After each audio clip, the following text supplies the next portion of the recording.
नमस्कार बच्चों। पिछले कक्षा में हमने टोटा बेल बहुटी पाठ का विश्लेषण किया। उसमें आने वाली गतिविधियों के बारे में चर्चा की। आज हम विनोद कुमार शुक्ल की कविता हताशा से एक व्यक्ति बैठ गया कविता का आस्वादन टिप्पणी नरेश सक्सेना की एक टिप्पणी के बारे में हम पढ़ें। पहले मैं पढ़ूँ। विनोद कुमार शुक्ल अपनी मौलिकता के साथ ही भाषा की अनगढ़ता के लिए विख्यात है, किंतु इस कविता में मौलिक होने के साथ ही वे काव्य शिल्प के सिद्ध कवि की तरह भी दिखाई देते हैं। വിനോദ് കുമാർ ശുക്ല അദ്ദേഹത്തിൻ്റെ ഒരു ചെറിയ സുന്ദരവും വളരെ അഗാധമായി ആശയങ്ങൾ തരുന്നതുമായ ഒരു കവിതയാണ് ഹതാശാ സേ ഏക് വ്യക്തി ബൈഠ് ഗയാ. ഞാൻ ആദ്യം ആ കവിത ഒന്ന് വായിക്കാം. हताशा से एक व्यक्ति बैठ गया था, व्यक्ति को मैं नहीं जानता था, हताशा को जानता था, इसलिए मैं उस व्यक्ति के पास गया। मैंने हाथ बढ़ाया, मेरा हाथ पकड़कर वह खड़ा हुआ। मुझे वह नहीं जानता था, मेरे हाथ बढ़ाने को जानता था। हम दोनों साथ चले, दोनों एक दूसरे को नहीं जानते थे, साथ चलने को जानते थे. ഇത് വളരെ സുന്ദരമായ കവിത. ചെറിയ ചെറിയ സരളമായ വാക്കുകൾ, ലളിതമായ വാക്കുകളുടെ ഉള്ള ഒരു ചെറിയ കവിതയാണ്. ഈ കവിതയെ പറ്റി നരേഷ് സക്സേന എന്ന് പറയുന്ന ഹിന്ദി സാഹിത്യത്തിലെ വളരെ പ്രസിദ്ധനായ സാഹിത്യകാരൻ നടത്തുന്ന ഒരു ചെറിയ അവലോകനം, ഒരു കുറിപ്പാണ് നമുക്കിവിടെ പഠനത്തിനായിട്ട് വന്നിരിക്കുന്നത്. നോക്കിയേ. विनोद कुमार शुक्ल अपनी मौलिकता के साथ ही भाषा की अनगढ़ता के लिए विख्यात है. തനിമ, അദ്ദേഹത്തിൻ്റെ ഭാഷയ്ക്ക് ഒരു പ്രത്യേക തനിമയുണ്ട്. അതുപോലെ തന്നെ അദ്ദേഹത്തിൻ്റെ കവിതയ്ക്ക് ഒരു ഓർഡർ ഇല്ലാത്ത രീതിയിലാണ് അദ്ദേഹത്തിൻ്റെ കവിത. അപ്പോൾ അതാണ് അദ്ദേഹത്തിൻ്റെ ഒരു പ്രത്യേക സവിശേഷത. എന്നാൽ किंतु इस कविता में, ഈ കവിതയിൽ मौलिक होने के साथ ही वे काव्य शिल्प के सिद्ध कवि की तरह भी दिखाई देते हैं. എന്നാൽ अपनी तनद शैली से कुछ अलग होकर इस कविता में वे काव्य एवं शिल्प पक्ष के सिद्ध कवि माने जाते हैं. ഈ കവിതയിലൂടെ അദ്ദേഹം കാവ്യപക്ഷത്തിൻ്റെയും ശില്പപക്ഷത്തിൻ്റെയും ഒരു നല്ല കവിയായിട്ടാണ് ഈ കവിതയിലൂടെ അദ്ദേഹം തെളിയിച്ചിരിക്കുന്നത്. നോക്കാം. कविता के अर्थ इतना सहज और साफ है कि उन्हें व्याख्या की दरकार नहीं है. നമ്മൾ ഈ കവിത വായിക്കുമ്പം നമുക്ക് മനസ്സിലാകാം, ഈ കവിത പ്രത്യേകിച്ച് വായിച്ച് വ്യാഖ്യാനിക്കേണ്ടതായ ഒരാവശ്യമില്ല. കാരണം സാധാരണഗതിയിൽ ഒരു കൊച്ചുകുട്ടി പോലും വായിച്ചാൽ വളരെ എളുപ്പം മനസ്സിലാകുന്ന ശൈലിയാണതിൽ. सरल शब्द वाले वाक्य स्वयं ही अपना मर्म कह देते हैं. അതായത് ഒരൊറ്റ വാക്കുകൾ പോലും അതിനകത്ത് കഠിന പദങ്ങളില്ല. അപ്പം ആ കവിത തന്നെ, ആ പദങ്ങൾ തന്നെ ഇതിൻ്റെ ആ കവിതയുടെ മർമ്മം നമ്മളെ വിളിച്ച് ഓതുന്നു. നോക്കാം. व्यक्ति को मैं नहीं जानता था, हताशा को जानता था, कहते ही वे जानने की पहली उस जानी पहचानी रूढ़ी को तोड़ देते हैं जो व्यक्ति के नाम, पद, उम्र, ओहद या जाति से जानने को जोड़ती है. यदि हम किसी व्यक्ति को उसकी हताशा, निराशा, असहायता या उसके संकट से नहीं जानते तो हम कुछ नहीं जानते. सड़क पर घायल पड़े अपरिचित व्यक्ति को देखकर क्या हम कह सकते हैं कि उसे हम नहीं जानते? वास्तव में हम जानते हैं कि वह व्यक्ति मुसीबत में है और इसे हमारी मदद की ज़रूरत है. यह कविता मनुष्य की तरह जानने की याद दिलाती है। व्यक्ति को मैं नहीं जानता था, हदासा को जानता था, कहते ही वे जानने की हमारी उस जानी पहचानी रूढ़ी को छोड़ देते हैं. അതായത് ആ വ്യക്തിയെ എനിക്കറിയില്ല, പക്ഷേ നിരാശ എന്താണെന്ന് എനിക്കറിയാം. ഇത് പറയുന്നതിലൂടെ കവി വ്യക്തമാക്കുന്നു എന്താണ്, നമ്മൾ പരമ്പരാഗതമായ ശൈലിയിൽ, പരമ്പരാഗതമായ രീതിയിൽ നമ്മൾ ചില അറിവുകൾ നമ്മുടെ കയ്യിലുണ്ട്. ആ ഒരു അറിവിൻ്റെ മേഖല അല്ലെ അറിവിൻ്റെ രീതി കവി ഇവിടെ പൊളിച്ചെഴുതുന്നു. ഉദാഹരണം പറഞ്ഞു കഴിഞ്ഞാൽ നമ്മളറിയാം, സാധാരണ രീതിയിൽ നമ്മളെങ്ങനെയാണ് പറയുക, അത് ആ കളക്ടറുടെ പെങ്ങടമാണ്, അല്ലെങ്കിൽ അത് ആ വലിയ വീട്ടിലെ കൊച്ച്, അല്ലെങ്കിൽ പറയുന്നതെന്നാ അത് ഇന്ന കുടുംബത്തിലെ ആൾ. ഇങ്ങനെയൊക്കെയാണ് നമ്മൾ ഒരു വ്യക്തിയെ പരിചയപ്പെടുകയും അറിയുകയും ചെയ്യുന്നത്. അല്ലാതെ നമ്മളെന്ത് ചെയ്യുന്നു, ആ വ്യക്തിയുടെ ബലഹീനത വെച്ചല്ല നമ്മൾ അറിയുന്നത്. ഏതെങ്കിലും രീതിയിൽ നമ്മൾ പറയുന്നത് എന്താണ്, അത് ആ കുടുംബത്തിലെ ആളെ, അല്ലെ ഇന്ന അല്ലെങ്കിൽ ഇന്ന കളക്ടറുടെ മോനെ, അല്ലെങ്കിൽ നമ്മൾ പറയുന്നത് എന്താണ്, അല്ലെ ഇന്ന ജാതിയിൽപ്പെട്ട ആളെ, അല്ല ഇങ്ങനെയൊക്കെ നമ്മൾ അറിയപ്പെടുന്നത്. പക്ഷേ ആ ശൈലിയെ കവി ഇവിടെ പൊളിച്ചെഴുതുകയാണ്. എന്ത് ചെയ്ത് നോക്കി, കവി പറയുന്നു, जो व्यक्ति के नाम पदे उम्र ओहद या जाति से जानने को जोड़ती है. നമ്മൾ ഈ രീതിയിലാണ് മനുഷ്യനെ കാണുന്നത്. എന്നാൽ यदि हम किसी व्यक्ति को उसकी हताशा, निराशा, असहायता या उसके संकट से नहीं जानते थे तो हम कुछ नहीं जानते. എന്നാൽ കവി പറയുന്നതാണ്, നമ്മളൊരു വ്യക്തിയെ അറിയേണ്ടത് उसकी निराशा में, उसकी असहायावस्था में और उसकी निराशा में उसे अल्ले उसके संकट में हम उसे नहीं जानते थे तो हम उसके बारे में कुछ नहीं जानते.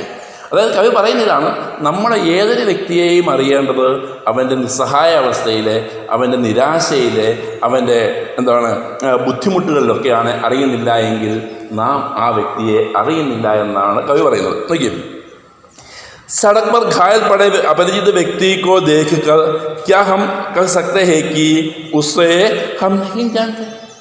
ഇപ്പം നമ്മൾ വഴിയെ നടന്നു പോകുമ്പോഴായിരിക്കും ഒരു ആക്സിഡൻറ്റ് കാണുന്നത്. ആക്സിഡൻറ്റ് കണ്ടു കഴിഞ്ഞാൽ നമ്മൾ ഓടി അവിടെ എത്തിക്കഴിയുമ്പോൾ, ഇത് ഇന്ന ആളാണ്, അതുകൊണ്ട് നമുക്ക് സഹായിക്കാൻ പറ്റത്തില്ല, അല്ലെ അതിന് ഇന്ന ആളാണ്, അവൻ ആരാണ് എന്നൊന്നും നമ്മൾ ചിന്തിക്കുന്നില്ല.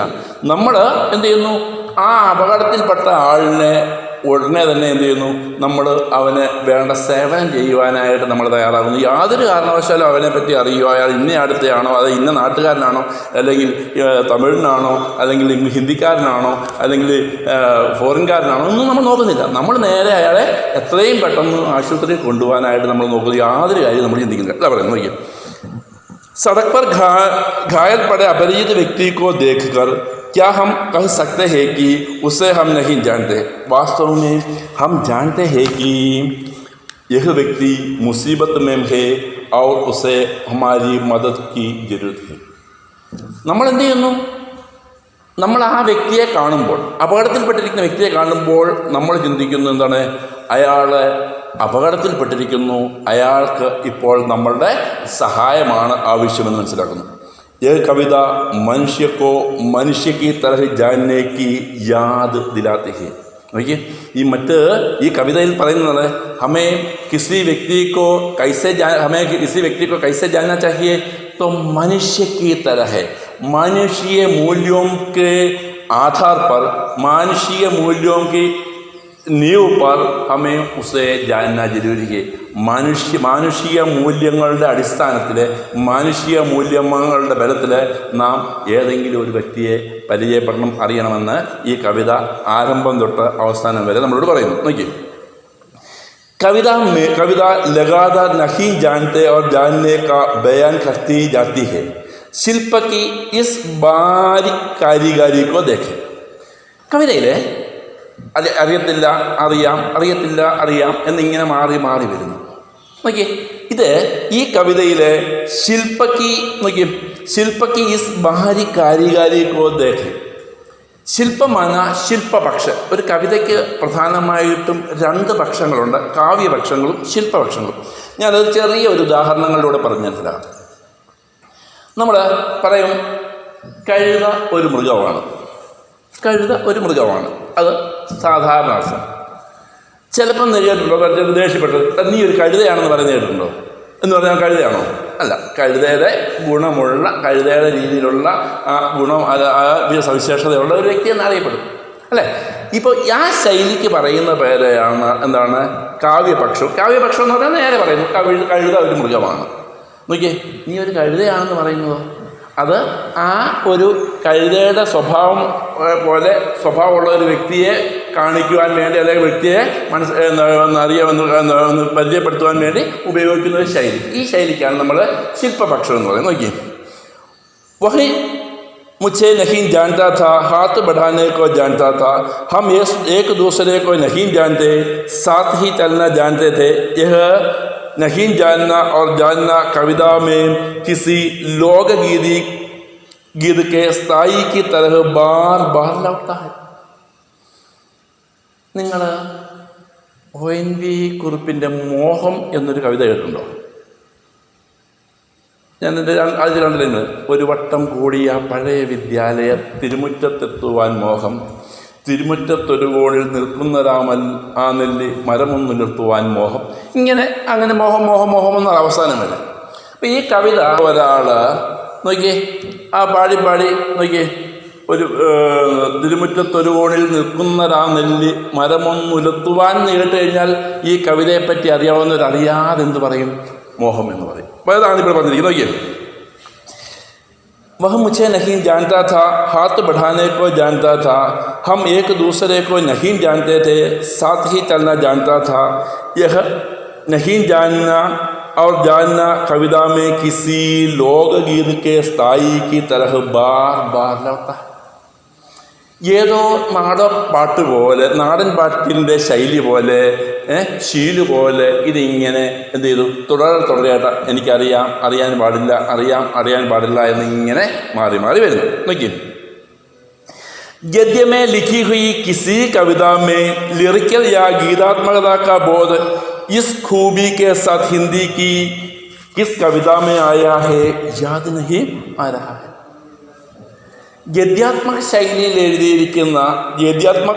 എഴുതിയിരിക്കുന്ന ഏതെങ്കിലും ഒരു കവിതയിലെ ഇപ്രകാരമുള്ള ഒരു താളബോധം ഉള്ളതായിട്ട് എനിക്ക് അറിയില്ല എന്ന് നരേഷ് സക്സേന പറയുന്ന അത്ര ഭംഗിയായിട്ടാണ് ഈ കവിതയുടെ വിന്യാസം. ഈ എന്താണ് നഹീം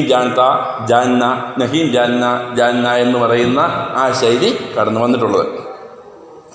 जैसे किसी गज़ल में आखिरी शेर की आखिरी शब्द श्रोताओं के जुबान पर आपसे आप आ जाते हैं, वैसे ही इस कविता के अंतिम शब्द यानी साथ साथ चलना के बाद यदि कविता पाठ रोक दिया जाए तो सुनने वाले खुद वाक्य पूरा कर देंगे और कहेंगे जानते थे. ഞാൻ മുമ്പേ പറഞ്ഞതുപോലെ തന്നെ നോക്കി, അതായത് കിസി ഗസൽ മേ ആഖിരി ഷേർ കി ആഖിരി ശബ്ദ്, ഏതെങ്കിലും ഗസലിലെ അവസാന ഭാഗത്തെ അവസാന ശബ്ദം ശ്രോതാവോं के जुबान पर आपसे आप आ जाते हैं, കേൾവിക്കാരൻ്റെ കാതുകളിൽ അറിയാതെ തന്നെ വന്നു വരുന്നു. നോക്കി, വൈസേ ഹി ഇസ് കവിതാ കെ അന്തിം ശബ്ദ് യാനി സാത്ത് ഹി ചലന, അതുപോലെ തന്നെ ഈ കവിതയുടെ അവസാന പദങ്ങൾ എന്താണ്? കവിതയുടെ അവസാന പദം ഏതാ? നോക്കിയേ, സാത്ത് ഹി ചലന. നോക്കിയേ, സാത്ത് ചലനേക്കോ.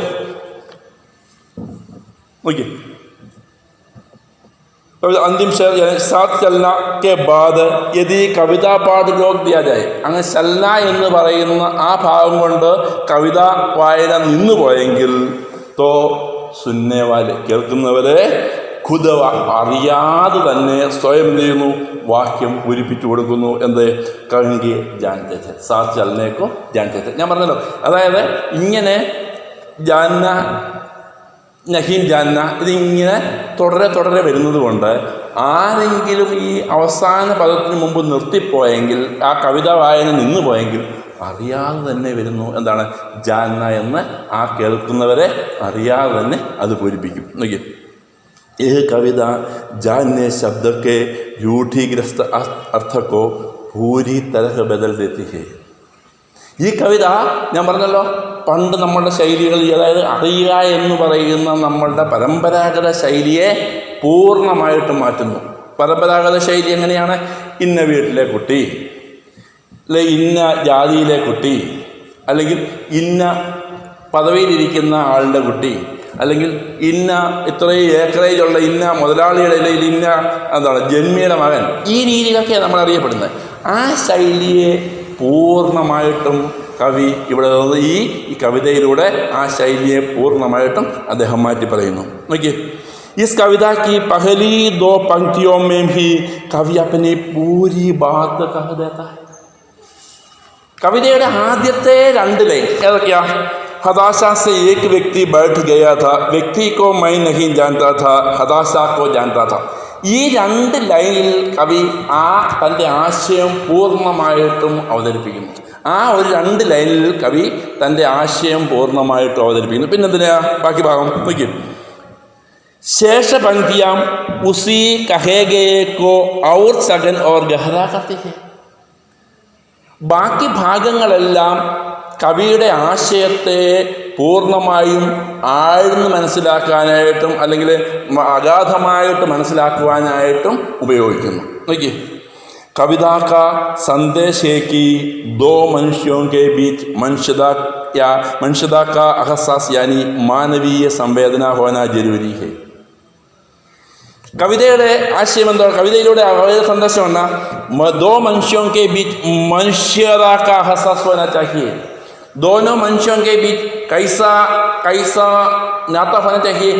मानुषिकता के मानवीय मूल्यों के बल पर 2 വ്യക്തിयों के बीच नाता होनी चाहिए. അതായത് 2 വ്യക്തികൾ തമ്മിലുള്ള ആ ഒരു ബന്ധം, 2 വ്യക്തികൾ തമ്മിലുള്ള ബന്ധം മാനുഷിക മൂല്യങ്ങളുടെ അടിസ്ഥാനമായ, അല്ലാതെ അവൻ്റെ പദവിയോ അവൻ്റെ ജാതിയോ അല്ലെങ്കിൽ അവൻ്റെ മറ്റ് ഭൗതികമായ ഘടകങ്ങളെ ആസ്പദമാക്കിയല്ല, മാനുഷിക മൂല്യങ്ങൾ അടിസ്ഥാനമാക്കിയായിരിക്കണം 2 വ്യക്തികൾ തമ്മിലുള്ള ബന്ധം. നോക്കി, ജാൻകാരിയാം ജരൂരി നഹി, മറ്ററിവുകളെ അതിന് ആവശ്യമില്ല. നോക്കി, കിന്തു യഹ് സന്ദേശ് കവിതാമേ ഉപദേശ് കി തരഹ് നഹി മാത്ത. എന്നാൽ ഈ ഒരു സന്ദേശം കവിതയിൽ ഒരിടത്ത് പോലും ഉപദേശ രൂപത്തിലെ കവി അവതരിപ്പിച്ചിട്ടില്ല. ഇതാണ് നമ്മുടെ ഈ പാഠത്തിൻ്റെ. അതിനകത്ത് 2 ചോദ്യങ്ങളാണുള്ളത്. ജാന്ന ശബ്ദക്കെ ലേഖക് കി വ്യാഖ്യാസ് ആപ് കഹാം തക് സഹമത് ഹെ. ഒന്നാമത്തെ ചോദ്യം ഇതാണ്. ജാന്ന എന്ന് പറയുന്ന ഈ പദത്തിന് ലേഖകൻ്റെ ലേഖകി വ്യാഖ്യാസ് ആപ് കഹാം തക്, താങ്കൾ എന്തുമാത്രം അതുമായിട്ട് യോജിക്കുന്നു എന്നുള്ളത്. നമുക്കറിയാം, ഇത് തീർച്ചയായിട്ടും കാലഘട്ടത്തിന് അനിവാര്യമായിട്ടുള്ള ഒരു ശൈലിയാണ്. നമ്മൾ ഏതൊരു വ്യക്തിയെയും അറിയേണ്ടത് മാനുഷിക മൂല്യങ്ങൾ അടിസ്ഥാനമാക്കിയായിരിക്കണം, അല്ലാതെ അവൻ്റെ ഭൗതികമായിട്ടുള്ള സാഹചര്യങ്ങളനുസരിച്ച്. അതുപോലെ തന്നെ അവൻ്റെ കുറവുകളിൽ അവനെ അറിയാനായിട്ട് നാം ശ്രമിച്ചെങ്കിൽ മാത്രമേ അവനെപ്പറ്റി പൂർണ്ണമായും അറിയുവാൻ സാധിക്കത്തുള്ളൂ എന്ന ആശയങ്ങളാണ് അവിടെ വേണ്ടത്. അതൊരു വിശ്ലേഷണാത്മകമായ ചോദ്യമാണ്. നമ്മൾ എന്ത് ആൻസർ കൊടുക്കുന്നോ അതിനെ കൃത്യമായ പ്രൂഫോട് കൂടിയാണ് കൊടുക്കുവാനായിട്ട് ഉള്ളൂ. അതിൻ്റെ നോട്ട്സുകൾ അടുത്ത ദിവസം നിങ്ങൾക്ക് തരുന്നതായിരിക്കും. നന്ദി, നമസ്കാരം.